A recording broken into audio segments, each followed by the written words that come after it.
Good morning, Cleveland. Oh, really? We're going to start that way, right? Let's do this one more time. Good morning, Cleveland. Good morning. Welcome, everybody. I think it must have been a really, really, really good party last night.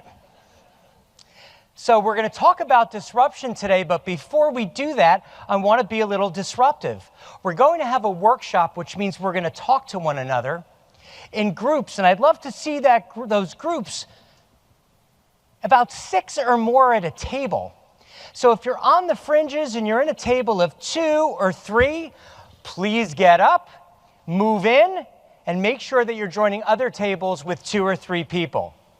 There you go. Thank you for leading us right there. Round of applause for these 2 right here, followed by these 3 right here who are looking around. There you go, up right here. You're one person at a table. We're not going to have a good time that way. Come on. If you're at a table by yourself or with a few people, you will not be able to experience the workshop at its fullest, so I do encourage you to move. Now let's start. Are we ready? Oh my goodness. This is the way it's going to go. I'm going to ask you all a question, and then you respond, all right? Are we ready? Yeah. Awesome. Okay. Good morning. If you decided to get up, to invest your time here today, to make it, no matter how hungover you are from last night, you are indeed a change agent. And change starts here with you today. The meeting and event space, like every other industry, is changing, and it's changing rapidly. The speed of change has never been as fast as it is today, and it will never be this slow again. So we're going to explore our roles and how we keep up, and your role specifically as a disruptive innovator. Whether you are in a company by yourself, or if you belong to a large organization, you can build a culture of disruption. And we'll talk about your role and the importance of disrupting your industry today, both in my talk and in your workshop. This guy is the thinner Photoshop version of me. So if you have questions, look for this, not for that. Fair enough? Fair enough? Awesome. So, what's my day job? Well, I'm a senior vice president and chief change architect for a company called Root Inc. And we do work with the world's most influential businesses to help them through change. And for 30 years, I've had the privilege of working with the world's most influential businesses. 17 years of that work has been at Root. And along the way, I've taken lots of notes and put a few of them into books that I want to share with you. The first one is 720 Haircuts, which is kind of a ridiculous name for a book on customer experience.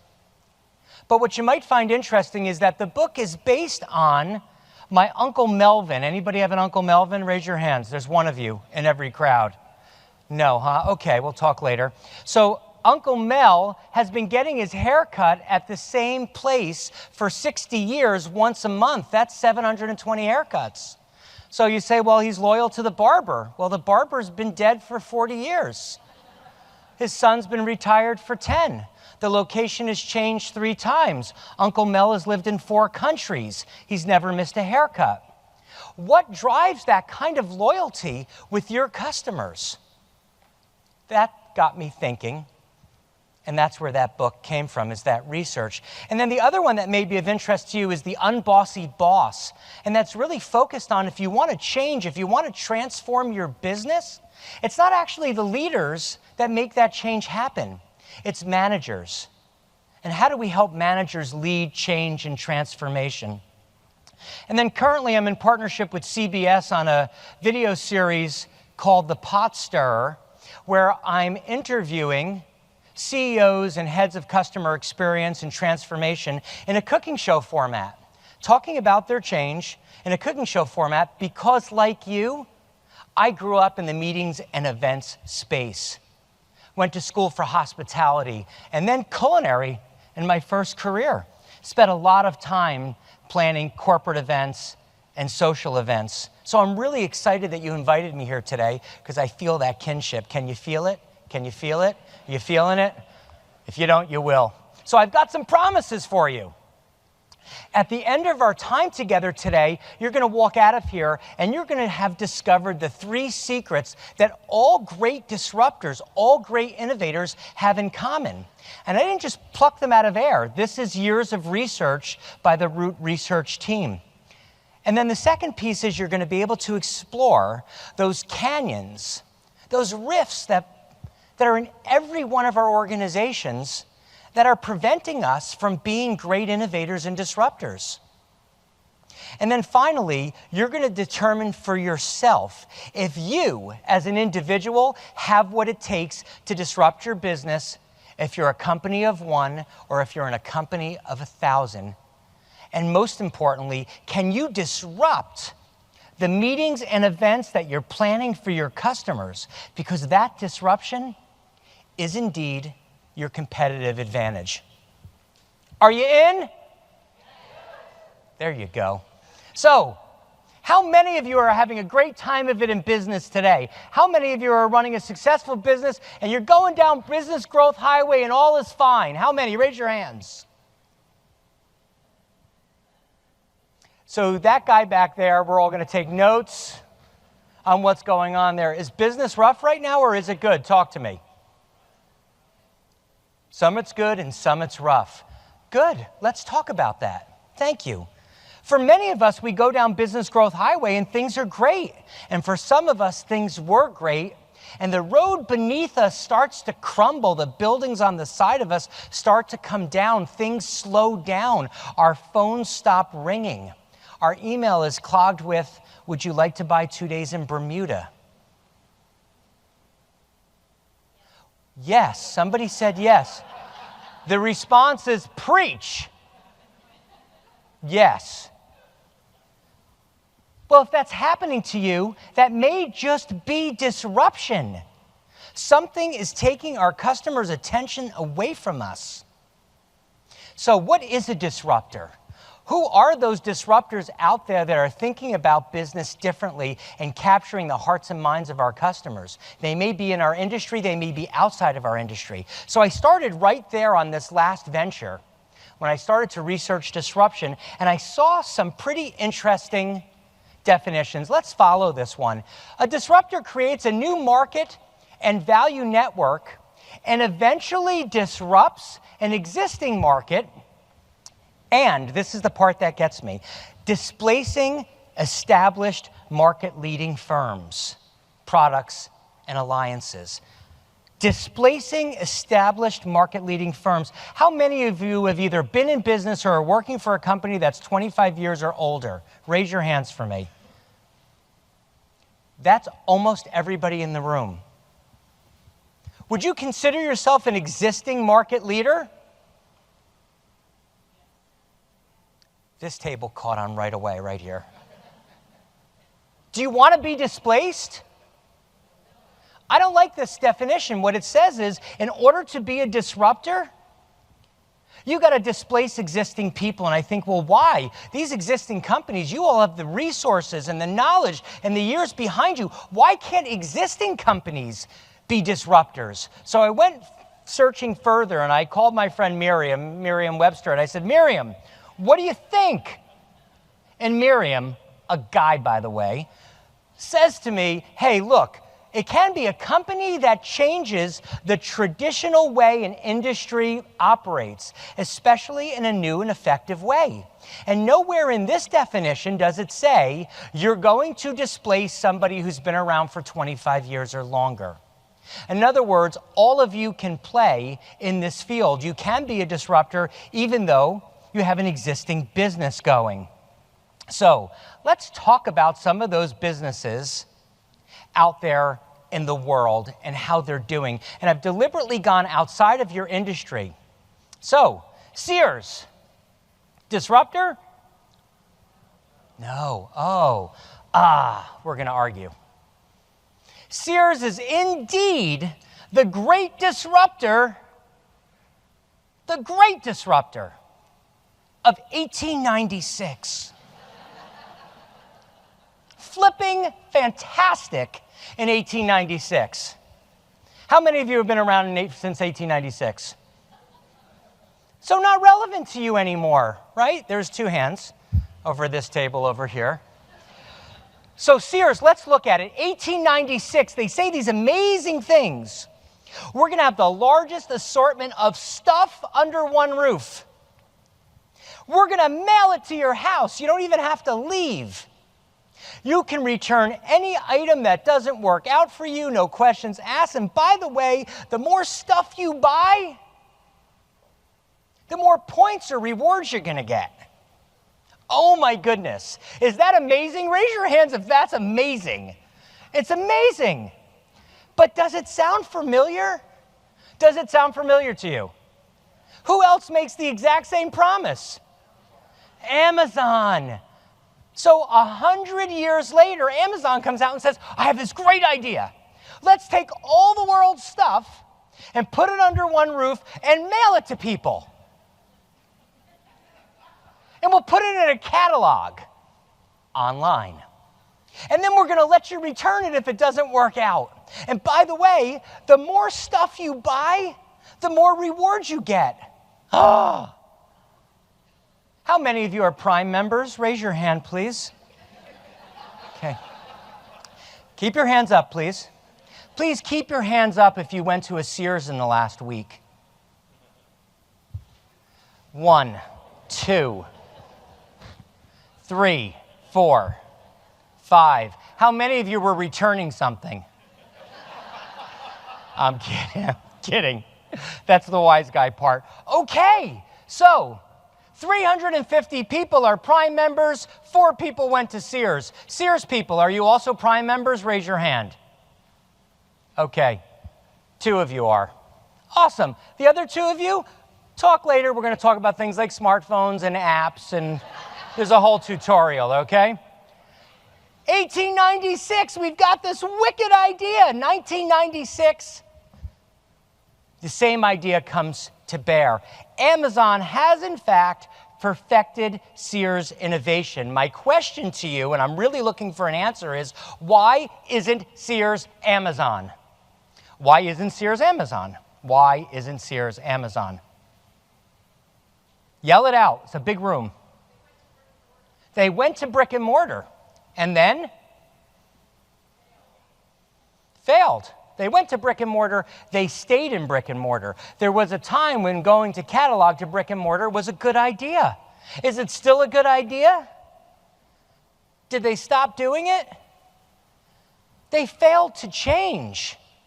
This is what it looks like today, while Amazon is buying countries for breakfast. It's not true. Don't write it down. I don't want it tweeted. Okay, Sears failed because of a couple of key reasons. And this is what the research will tell you.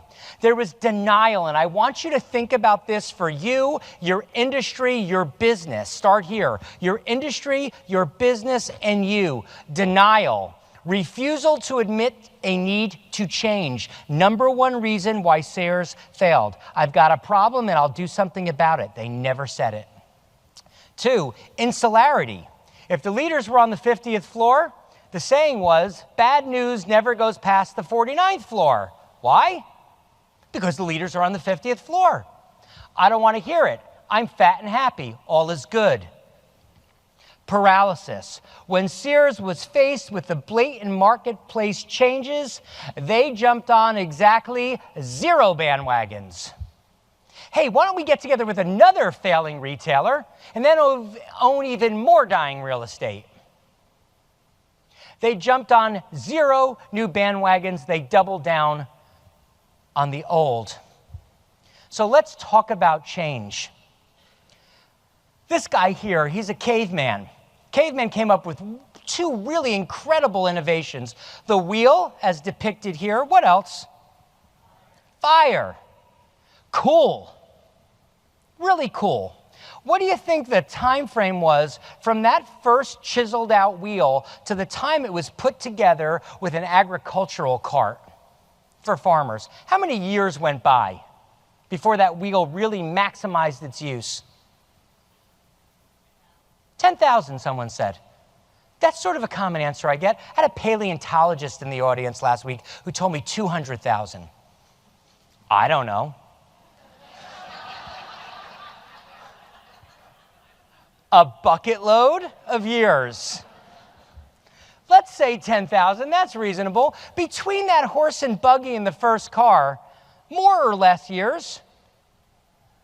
A lot less, right? And between that car and the first plane, we're down to decades. And that plane to the first rockets, not the really fancy ones now, even less. If you think about change, starting from the wheel and getting to the rocket ship, most of that innovation has happened in the last 100 years. So, let me ask you a question here about speed of change and adoption of change. How many people here have ever had a grandmother, living or dead, ever had a grandmother? Raise your hands. Okay. Okay, there's a table that was spawned from pods over there. We're good. So grandmothers like to give advice. I had 2 grandmothers that like to give advice. Any of you ever have a grandmother that like to give advice? Yes? Okay, good. Tell me your first name, please. Mona. Hi, Mona. Grandmotherly advice. Mona, listen to me. I don't ever want you to meet a stranger on the internet. Does that sound like grandmotherly advice? Yes. Something your grandmother might say? Yes. Yeah. Yes? Does that make sense? Tell me your first name. Hi, Kim. Listen, Kim, I don't ever want you to get into a car with a stranger because you're never going to come back in one piece. Does that sound like something you're shaking your head? Yes? Does that sound like something a grandmother would say? Yes?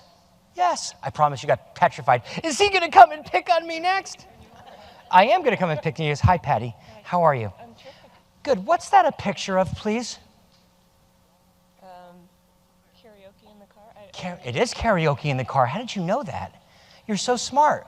This is an Uber driver who picked up 3 grandmothers that he met online. He just happens to be a rapper Uber driver, too. Let's think about this for a second. Grandma says don't get in a car with a stranger because you won't come back in one piece. Don't meet anybody on the internet because they're dangerous freakazoids. And now grandma is meeting strangers on the internet and getting in their car. This is a real picture of 3 real grandmothers in a real Uber. This is, to me, one of the most adorable pictures on the planet. If you go to YouTube, this kid sings to them. It's great. People don't really resist change if they find a benefit in it, if they find a better way. What did Uber tell us? Uber said, hey, you don't have to wait out in the rain flagging me down. Uber said, we're not going to take a circuitous route just so I can charge you more money. Uber didn't say you got to fumble with your money and when I tell you my credit card machine isn't working, when you're late for your appointment and you really want to get out. Uber didn't say we're going to discriminate against you based on race or age and how well we think you're going to tip you and drive by you as we splash on you. Uber also didn't do anything very differently. Hey, we're going to pick you up from the place that you're at. We're going to take you to the place you want to go, and we're going to charge you for it. But when they just tweaked that just a little bit, this is what happened. And it exploded. And then they said, how are we going to get all these drivers? We have to disrupt the workforce. And so I was in Dallas the other day on business. What's the rest of the story here? Please tell me. What's this? Grandma's the Uber driver, yes? We got to think about our workforce differently and how we deliver. And I show up in Dallas, true story. I'm there all the time. I have a bunch of clients there. And I get into my Uber. I no longer rent a car at all. And I travel about 5 days a week, about 40 weeks a year. Stop renting cars. I'm in the Uber. And the grandmother says to me, after my 5th heart attack, I shit you not. That is exactly what she said to me. After my 5th heart attack, I thought I'd stop furniture repair and do something that was a little less physically demanding. But here's what's great, because that's an inspiring story itself. As I was crawling over the front seat and hanging onto the steering wheel, I said to her, so that's interesting. What motivates you to want to drive an Uber? And she said, you see, I drive an Uber 5 days a week because I have 5 grandchildren who are all in college at the same time. And for each day of the week, I send that money to one of the grandchildren so they have spending money in college. Oh, that's a total ah moment. Oh, my goodness. The reason why I mentioned that story to you, which again is a true story, is that Uber didn't just disrupt transportation. They disrupt employment. They disrupt purpose. They disrupted people's ability to move into the workforce seamlessly. I'm out of a job. I'm not functioning. I've lost my purpose. I'm being disregarded because of my age or my skill base. Uber disrupted and made them relevant. And relevance is important because if you don't stay relevant, you end up in the graveyard of doomed companies. Oh yeah, the graveyard exists. It exists in every state. It exists in your town. Blockbuster was once my largest client. I was in the building the day the CEO said, we're not buying Netflix. Literally in the building that day. He did it at a board meeting. You see, people are always going to want to come to our stores and get advice on what movie we should see.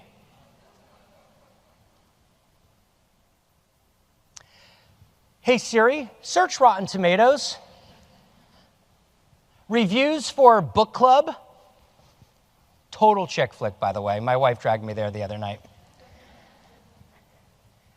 And she comes back and says, 63% audiences, 73% critics.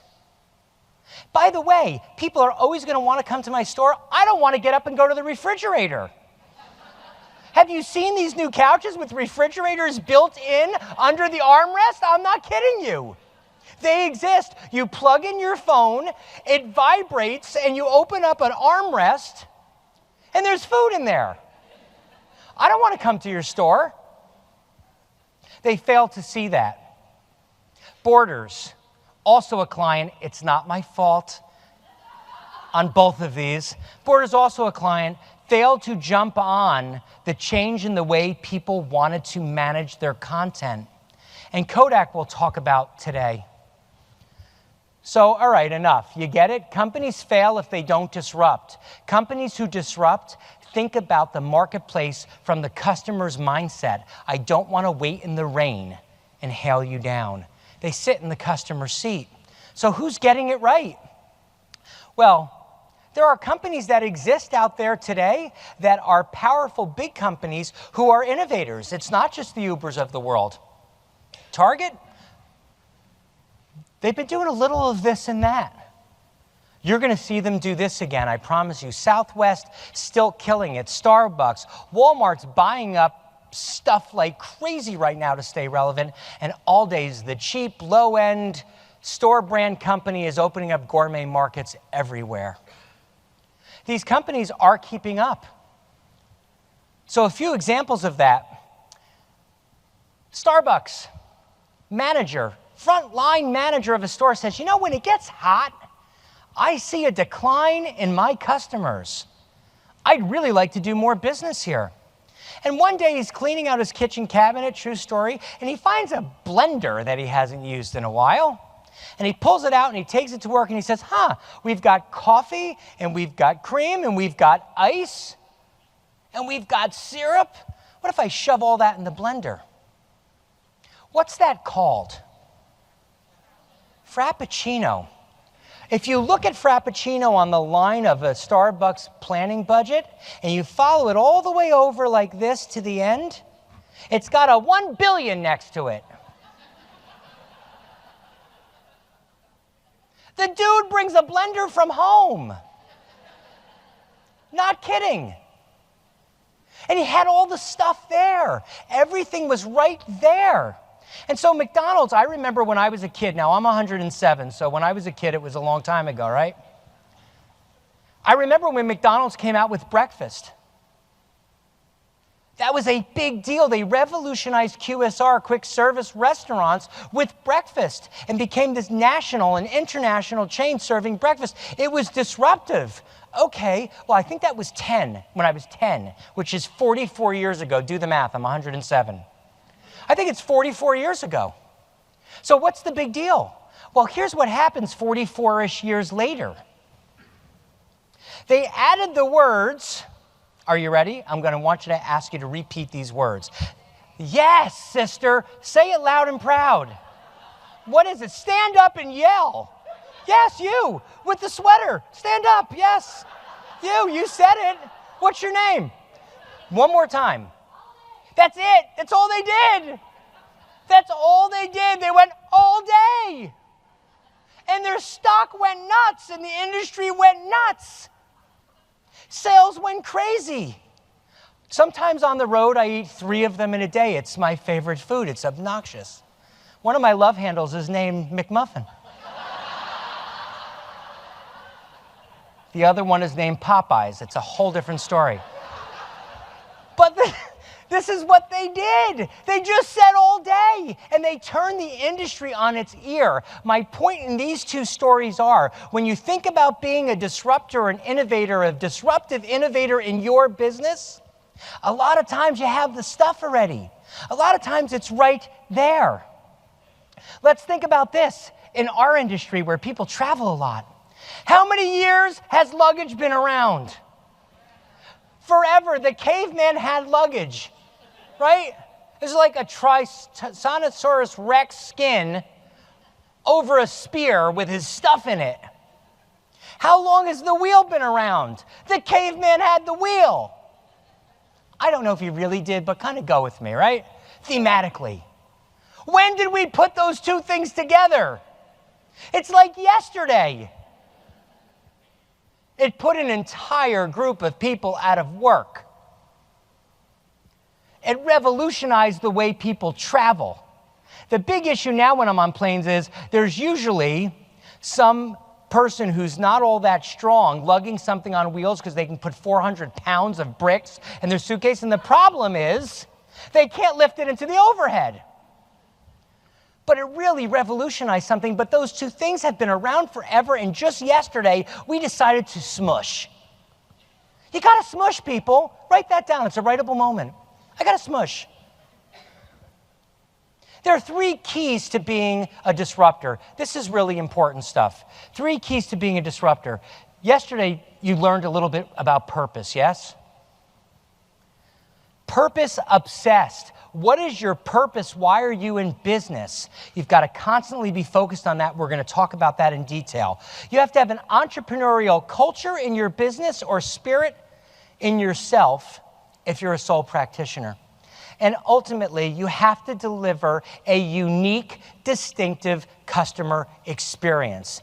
Take out your phones, take the picture, I'll send you the slides. These are important. You want a picture of me? It's $5. You owe me 10 now, mister. So, let's dig into these through a case study. Let's talk about Kodak for a second. What is this? What is this piece of machinery, please? Anybody? Video. Who else? Yell it out. Oh, who's the genius? Raise your hand. Yes, you are. It is the world's first digital camera.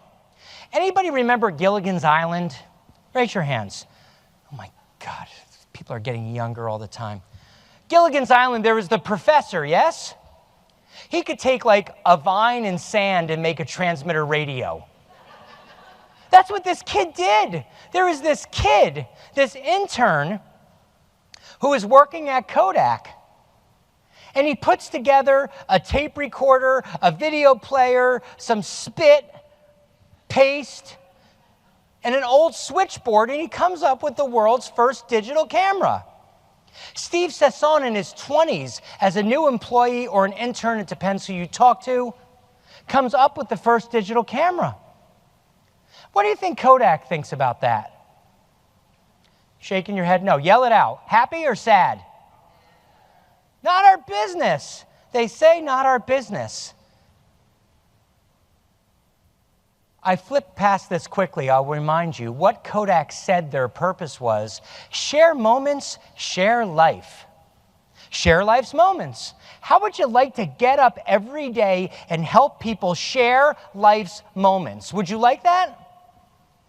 I would be totally jazzed. Get up every day with my purpose being share life's moments. And they said to Steve, hey, Steve, there's a problem. We sell film. Go back to work. Let me ask you a question.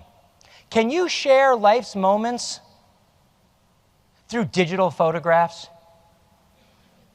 Do you share your life's moments through digital photographs? In fact, you take more pictures in a week than you used to take in a year now. Don't quote me on that either. I'm not really specific on the data. But it's something like that. It's a big difference. Do you take a lot more pictures now than you did 20 years ago? It's ridiculous. We sell film, Steve. Go back to work. So this purpose piece, this is important. I would encourage you to take your picture of it, write it down, or look at it on the slides later. You have to ask yourself all the time, what is our purpose and what are we willing to throw away to remain true to it? In other words, if Kodak decided they would throw out film and go to a digital solution, would they still be in business, yes or no? I often ask myself, would they actually be the iPhone? What would have been possible if they were willing to say, let's take our invention and use it? You see, you have to have an entrepreneurial culture to listen to the Starbucks manager. You have to have an entrepreneurial culture to listen to Steve. So my Pittsburgh friend, where are you? Raise your hand. He's gone. I don't want to see this guy. So Pittsburgh says, hey, let's make this cookie and make it interactive. What did we learn? Wasn't it an intern that did it? It was one of his interns that did it. Go and do this cookie thing later on when you leave. It's really cool. And the intern did that. An entrepreneurial culture says that we can listen to the front lines ideas because they have their hands on our customers. They have our hands on the pulse of the business. And we don't say to them, it's not your job. We say, that's cool. Let's bake those cookies and bring them to Cleveland. So you have to ask yourself at all times, how can we create an entrepreneurial culture from the front line of our business to the leaders? If you are the front line of your business, how do I get my message to the leaders? If you are a leader, what is it that our front line is telling us to do because they know our customers? And if you're a sole practitioner, listen to the little voice in your head. Not the one that tells you to get up at 2 o'clock in the morning and eat the ice cream. The one that says the world is changing and I need to take a different look. Because ultimately, that change for Starbucks, for McDonald's, the change that Kodak missed is delivering that unique customer experience. You see, Kodak never said to themselves, I wonder what our customers want. What they said is, we need to sell film. Think about what's relevant in your business. We need to fill our coffers this way. Meanwhile, they were licensing their technology to companies who were getting it, who understood what digital could do. You see, here's what the customer said they wanted. I want control. It's my picture. It's my picture. I want to control it. I want to get the red eye out of it. I want access to it, and I want access to it now. And that doesn't mean that sticky Instamatic Polaroid thing that you got to go like this for 3 minutes to get dry. I want personalization. I'm on my boat a couple of weeks ago. Somebody takes this great picture of me and my wife, and the picture is great of me from the shoulders up. I'm in an unfortunate T-shirt that day, and it's wet. I do not belong in a wet T-shirt contest on this planet, but it was a really good picture of our faces. In the moment on the boat, I was able to crop and clip and turn black and white and send it to my kids 1,500 miles away. access, control, personalization, empowered to take your picture and do what you want. You see, Kodak was saying, Grandma and Grandpa, or in my case, the kids, they want to see pictures of little Johnny. They want to see Johnny take his first steps. So let's take the picture, then we'll wait a month until we use all of the film in the camera, then we're going to take it to that little photo shop with the weird little man that stands in there all the time. And then we're going to wait a week, and then we're going to get it back. How many of you remember the photo mat? Oh, thank goodness. By the way, they're espresso bars now. We're going to get that film back in a week, and then I'm going to put it in an envelope, and I'm going to send it to Grandma and Grandpa across the country. By the time they get it, Johnny's in college. Little Johnny is now in college. It's all there. It was all at their fingertips. Grandma and Grandpa still want to watch little Johnny take his first steps. They just want to do it within the same decade. That's all. We got to think about Grandma and Grandpa and Johnny and what they want, what they need from us, because disruption is under your noses. It's there. You just have to look for it. Are you going to take all of the things in your business now that you can disrupt with? Are you going to sneeze or are you going to inhale? It's a silly little metaphor. But you have to think about this. Do I really embrace all of the things in my business that I know I can change? Do you take that chance or do you blow it away? Do you put the wheels on the luggage? And so some of you may say, look, why should I bother? I got 5 more years and I'm out. Why should I bother? We're never going to catch up. Why should I bother? I want to do it, but others in my company don't. Gary, is this even possible? I mean, this is incredible. I'm a small business. I'm an independent. I'm too big and stayed in my ways. Is it possible to do this? I'll give you a short story that tells you yes, it is. Interactive entertainment is the purpose statement of what company? Say it. Who? Apple? I love the response. It's 100% wrong, but it's not a right or wrong environment here. We embrace you. Nobody knows the answer to this usually. Who did you think? Sony. These are great answers, by the way. Netflix. All great answers. You're right around the border here. You're in the right universe. Interactive entertainment has and always has been, is and always has been, the purpose statement for Nintendo. So, about what decade did Nintendo come around? 80s. Smartest group ever, 80s. 1889. Just made it into the 80s. 1880, wow, that's a pretty big deal. It's a big aha moment. 1889, yes, their name was Nintendo. Yes, this was their purpose statement in 1889. In 1889, they came out with playing cards. Oh, think about it, it's 1889, and you get your hand on a deck of playing cards, and you say, Bill, Susie, want to come to our house on Saturday and play cards? Oh, that's so scandalous. I mean, I don't know how. This thing called shuffling. I'm not prepared to do this. What if people see us? Close the blinds. I'm not equipped. It's like a whole new world. It's a pretty big deal. So, the history and timeline says that it's a pretty big deal for Nintendo for about 70 years.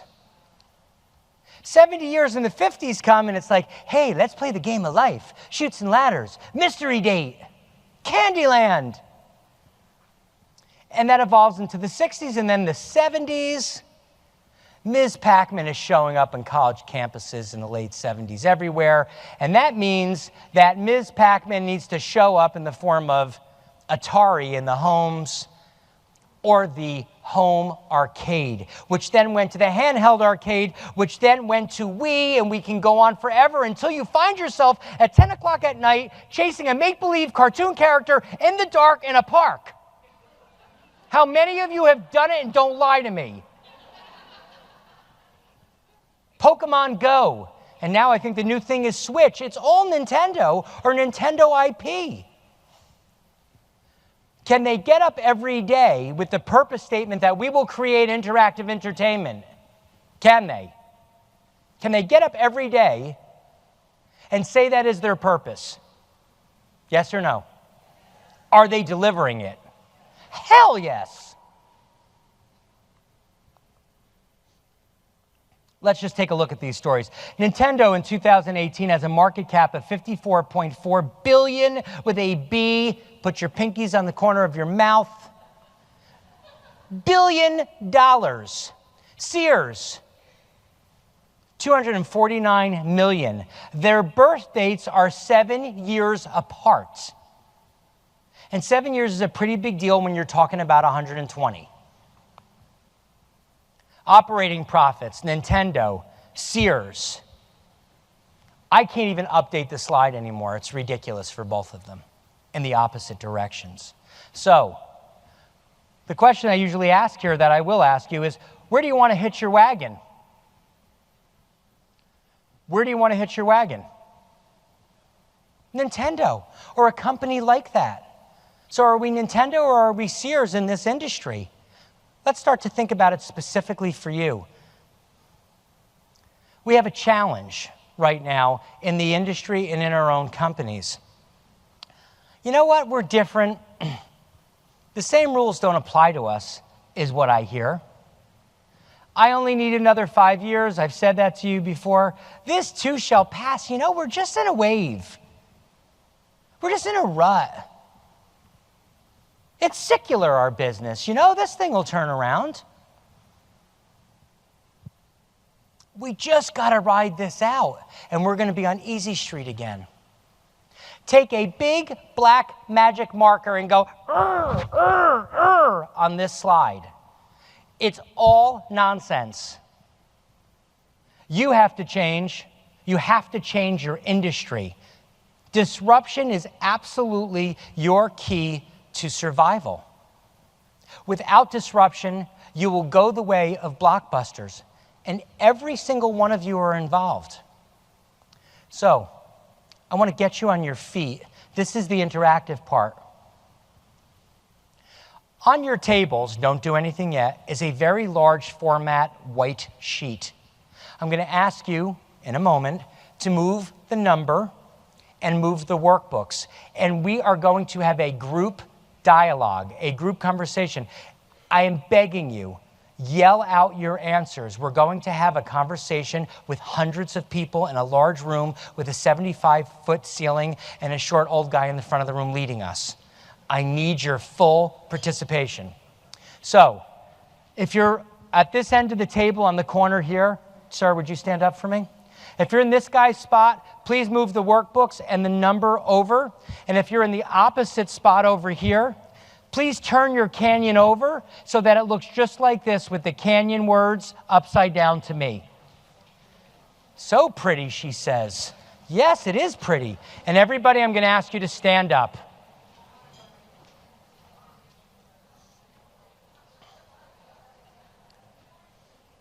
The canyon should be upside down to me. All right. Stand up, move around so you can position yourself to see this. Don't be shy. Ladies over here, you're going to turn your canyon around. If you don't have enough people at your table, please move to another table. If you want more interactivity, move to another table with more people. All right. Are we ready? Here's the first question. What is happening? What do you see? Tornado. What else? What? Teamwork. What else? Chaos. Chaos. That's the word we're looking for. I see you're already having conversation, so here's what I'm going to ask you to do. Everybody give me 1 second in front of the room. Here's what I'm going to ask you to do. I'm going to ask you to look at the picture and amongst yourselves, find the 4 distinct groups in here. Talk about what's going on for 5 minutes, and we're going to come back and have a group discussion. The 4 distinct groups and what's happening between them. Go ahead. All right, everybody. Come on back for a minute. Welcome back. Clap if you can hear me. Thank you. So we've got 3 roaming mics. Raise your hand if you are willing to share with us the 4 groups that your team found. Just raise your hand and we'll get a mic to you. Right up in the front, we've got a table here, we've got a table here, we've got all kinds of people ready to participate. Who has the mics? Thank you so much. You have the mic? This table right here next to you had a willing? Right there, up front. Okay, thank you. And mic people, we're going to get some more raising of the hands, so stay close. What do you see? What we see is leaders, managers, customers, and future marketplace. Oh, okay, interesting. Leaders, managers, customers, and future marketplace. Thank you. There's another group in here. I never thought of the future marketplace as a group. So hands right over here. Pass the microphone right over here. These ladies are begging to participate. We have leaders, managers, doers, and customers. Yes. Who is that? Where are you? Hi. What's your name? Jennifer. Jennifer added a new group called the doers. If you look down at the bottom right of the map, you'll see silos. Do you see the silos? The silos spell out doers. Leaders, managers, doers, customers. Gary, did you find that? You were all over the doers. Leaders, managers, doers, customers. And then my friends here highlighted, there's a future marketplace. All right, so who else wants to volunteer to talk to me? Just raise your hand. I promise you, I won't embarrass you. Too much. Thank you. Oh, my old friend here. Thank you so much. Okay, somebody mentioned the tornado. Did your table see the tornado? Yes, we did. What does the tornado represent? To me, it represents like everything coming through the change in the industry and that it's kind of tearing them apart. So it's all change that's coming through and Yes. it's tearing this fictitious company apart. Yes. So do me a favor, hand the mic to the lovely lady next to you, and would you read out the changes in the tornado for us? Would I read out? Yes, read out the changes in the tornado. Technology, economic volatility, increased competition, changing workforce demographics, supply chain disruption, changing customer demands. So in the room, what else? What's in your tornado?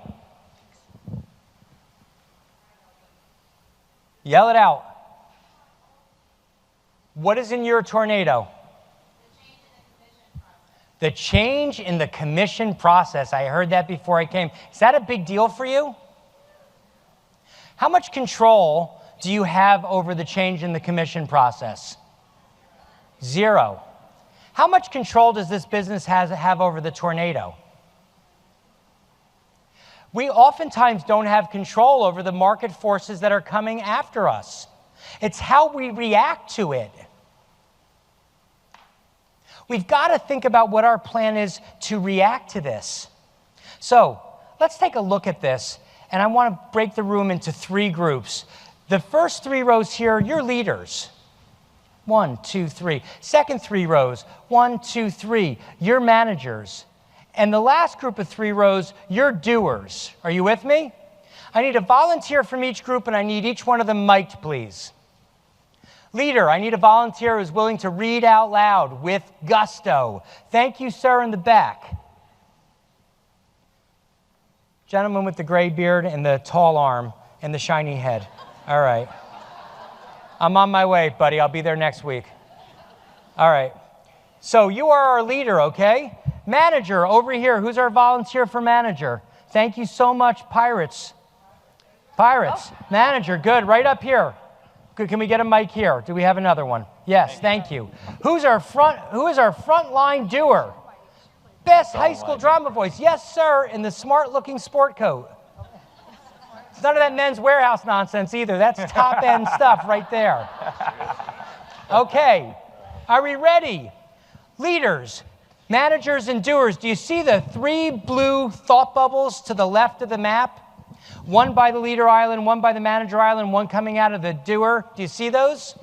Yep. Say yes. Yes. Yes. Yes. There's one that exists for leaders. There's one that exists in blue, one that exists in Pepto-Bismol, and one that exists in green. Do you see them all? Yes. Leaders, you take the top. Managers, you take the middle. Doers, you take the bottom. We're going to do blue, then green, blue, then pink, then green. Your best high school drama voice.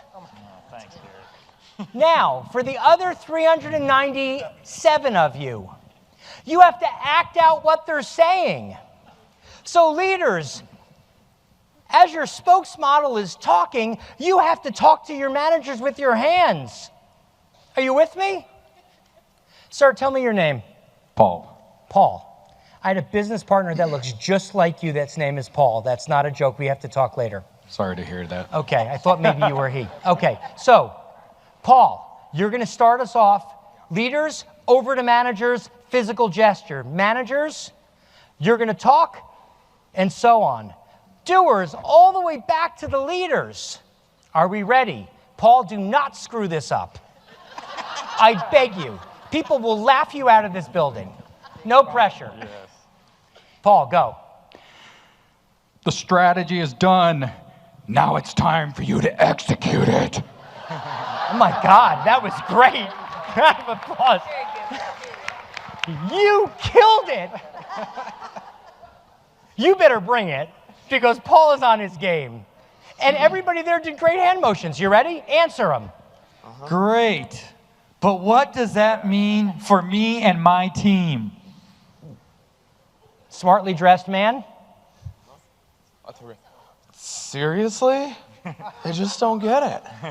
Awesome. You got to do it again because your team did not join you. You ready? Seriously? Y'all just don't get it.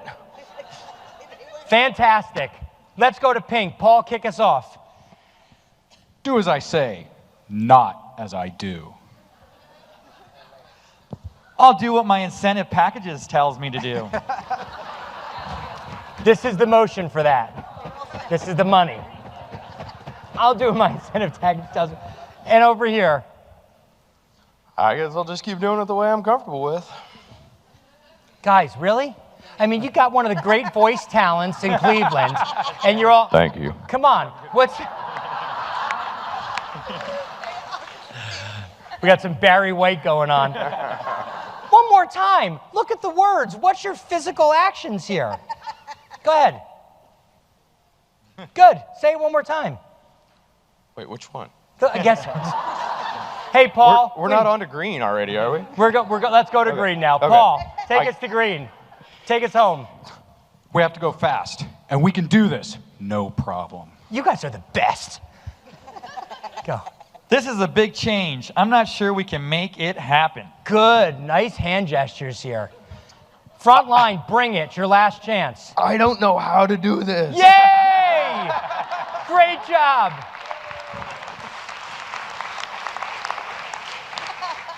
I mean, really, you guys did a great job. Fantastic. Thank you. Go ahead and sit for a minute. We're going to continue the discussion. Thank you. Get the mic away from this guy or I'm going to lose my job. So let's just talk about this for a minute. We've got leaders, managers, doers, and customers in this environment where everything's changing. Is technology changing your business today? Yes. All of these changes are coming after. Are commissions changing your business today? That's the financial piece. Are customer demands impacting you?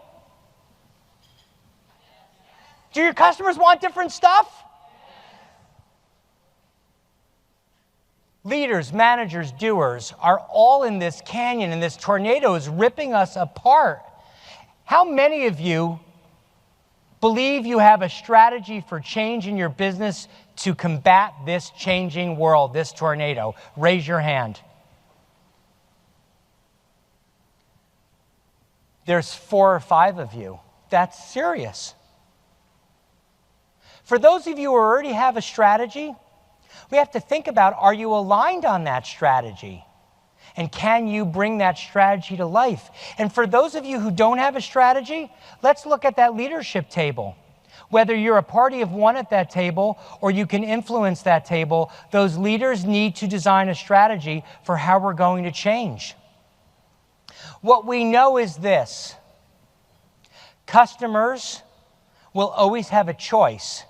The customer, as long as they're looking in saying, what's going on? What are you doing differently? They will have somebody who will answer that need. The question is, will it be you? As you think about this canyon, I saw many of you taking a picture of it. There's a copy of it in your workbook that you'll take home. I encourage you to bring that to the others in your business and say, what are we doing to combat this tornado, to bring our leaders, managers, and frontline together to have a unified voice for how we will change? How are we building the bridges? You've got to do three things with this canyon. Make sure that your leaders, and if you're the leader, make sure that you are defining your future, that you're bringing everybody in the company along on that change, and that it lasts. That change becomes a constant endeavor. And so let's just think about that for a second. I asked you if you had a strategy for change. The answer was no for a lot of you. So when you think about defining the future, I want you to think about it this way. Everyone close your eyes. I'm going to give you a word, and I want you to open your eyes the second you get a visual for that word, and I beg you, do not edit yourself. Are you ready for the word? Are you ready for the word? The word is bear.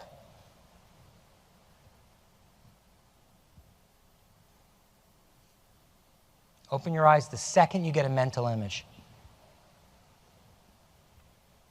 Table 7 is completely asleep. Okay, not going to ask for mics here. I'm going to ask you to yell. Raise your hand. I will pick on you and yell. What did you see? What was it? An empty shelf. You saw barren. What did you see? Grizzly. Hang on. Just settle down. Grizzly. Ferocious or sort of foraging? Ferocious. You're running. You're in jeopardy. What did you see? Yes. What? Aspirin. An aspirin. Were you going to say the same thing? Over here? Naked. Who was naked? Raise your hand. Several of you were naked. We have an entire support group for you. Grizzly, barren, naked, aspirin. What else? Winnie the Pooh, says Gary. We can do this all day, because even in the bear world, are you a panda? Are you a koala? Are you grizzly? Are you black? We can go on forever there. Teddy bear, gummy bear, honey bear, Bear Stearns, da Bears. If you think about a strategy for innovation, a lot of us walk around and we give it a word. We say our strategy is growth. These words mean different things to different people, just like bear does. I want to ask you all as homework to identify what is the change or innovation you're going to do to disrupt your business, and don't just give it a name. Give it a picture. Make sure that everybody, if it's just you with a vision board, or everybody in your business knows if we are naked, running from a ferocious animal, taking an aspirin, loading a shelf, or investing. And we're going to go through specifically how to come up with that one idea, and then we can talk about how to picture it. Because this idea of change, ladies and gentlemen, this is not just a cute little session here that we're having. This is the way of the world, and it is a marathon. Change is with us. The speed of change has never been this fast. As I said before, we'll never be this slow again, and we need to get fit for it. So there are two things we're going to do in this workshop segment. We are first, we have 36 minutes. Is that right? Is the clock accurate? I'm going to take that as a yes. I'm going to ask you to do yourself a favor, and there's a survey in here that asks if you are ready for change or your organization is ready for change. I want you to take that independently. Right now, what I'm going to ask us to do as a team is open up your workbook, and what you're going to find is the Innovator Challenge. And for the next 30 minutes, we are going to work individually at your tables to answer these 6 questions as it relates to the meetings and events industry. It's 30 minutes on the clock to come up with that one idea that we've got to get a picture for.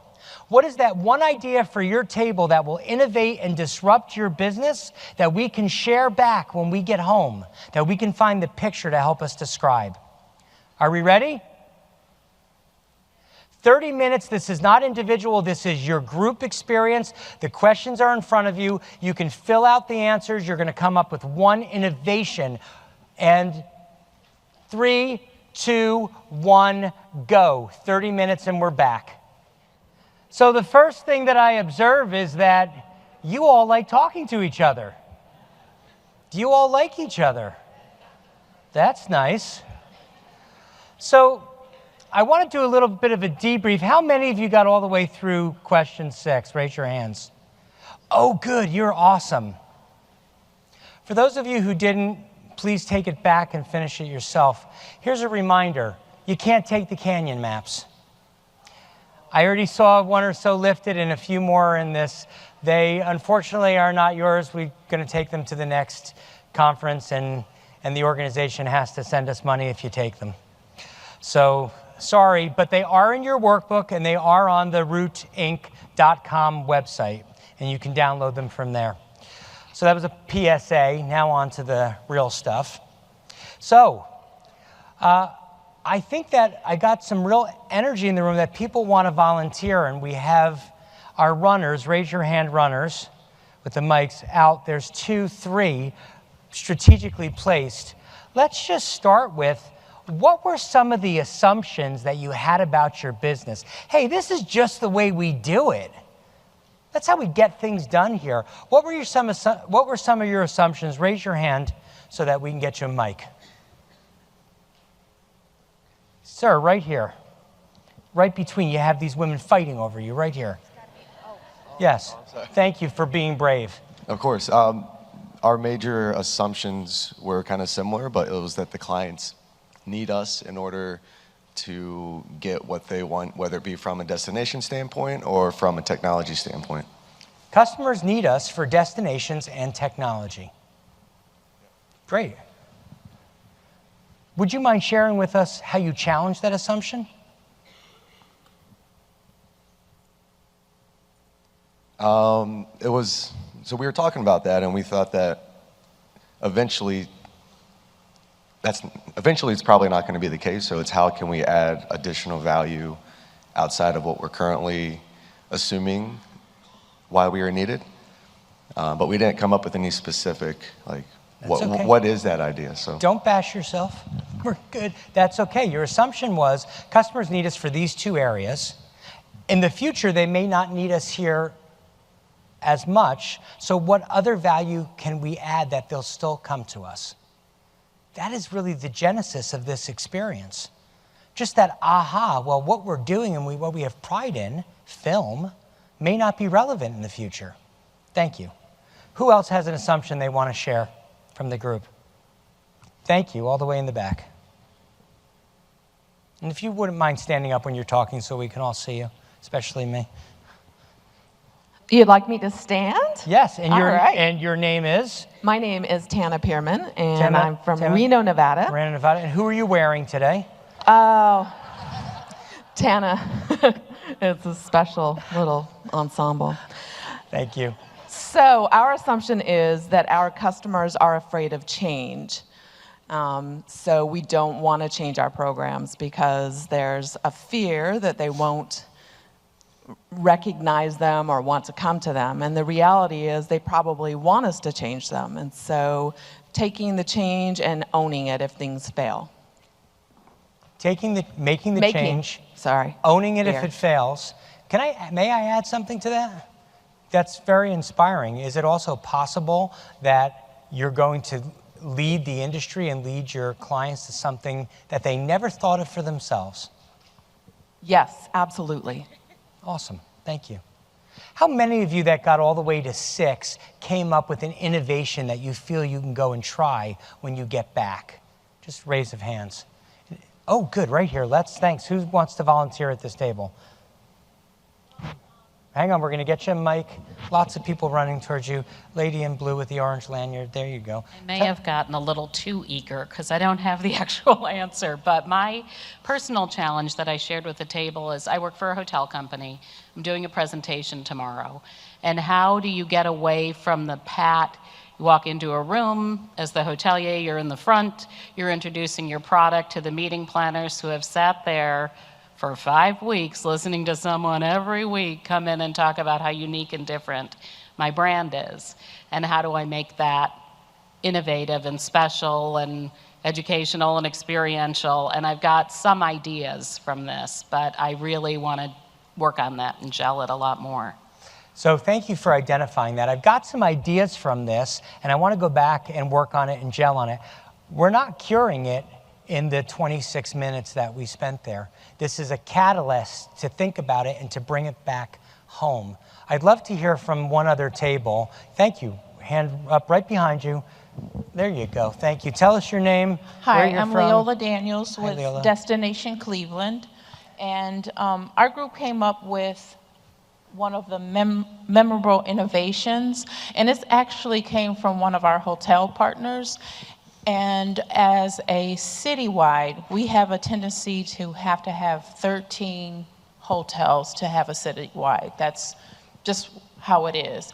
And one of the hotel partners came up with the idea of those hotels who are owned by, like say, Marriott properties.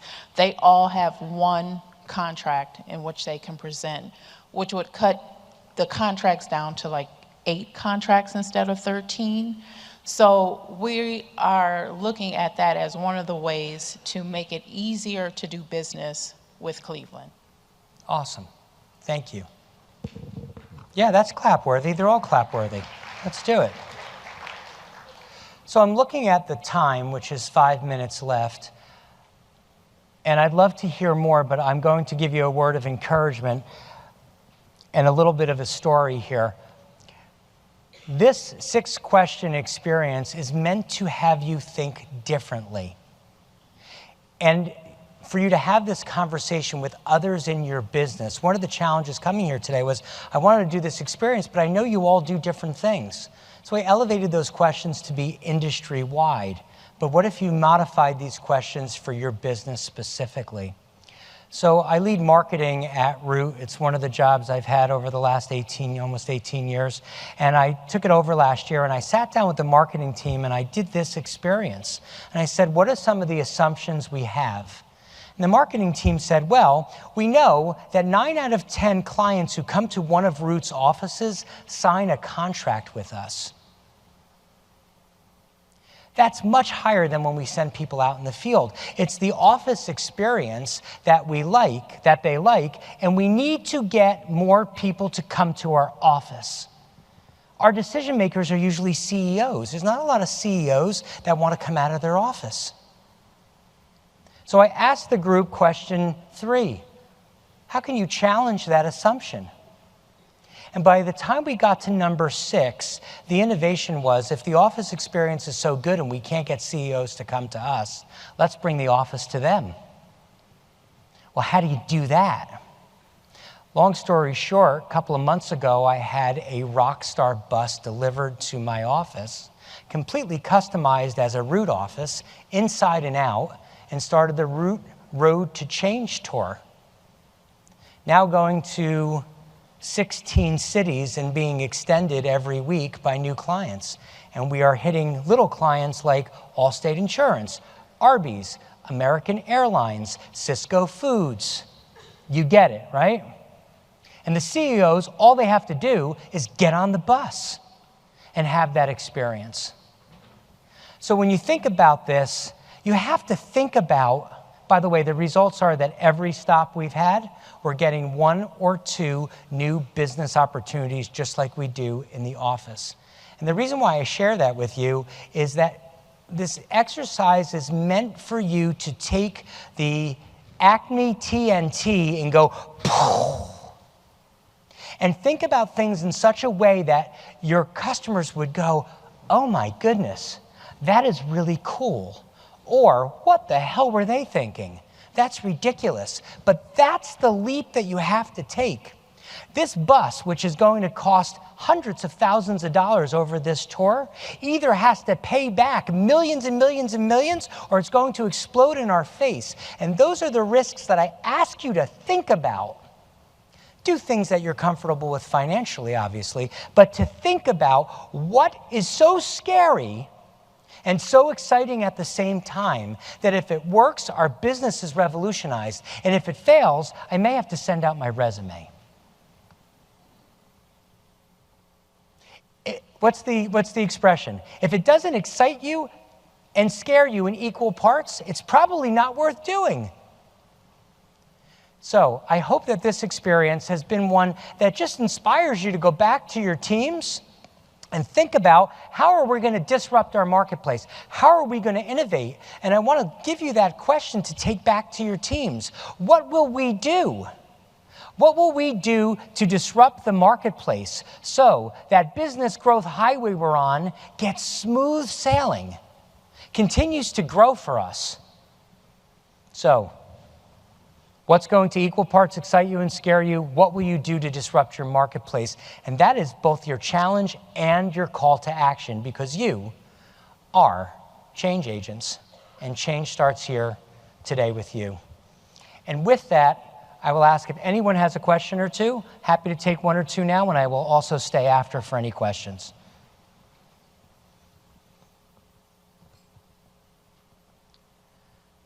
So you're smart because you're probably looking at the clock also, and know that this woman is going to have the best question in the room. Please, you have a mic coming to you. So we can get this slide deck on the website that you talked about? So the answer is no. Do you guys have an app that has the slide deck on it, do you know? If you give me your card, I will send you the slide deck. I'll take a picture of your card right here. I will send it to my admin. She will send you the slide deck. I also have a jump drive in my briefcase. If you have a computer, I'll put it right in. Please, feel free to ask questions afterwards. And with that question, you'll know how to get the slide deck. And I want to thank you so much for being so great and welcoming today. My pleasure being here. Thank you.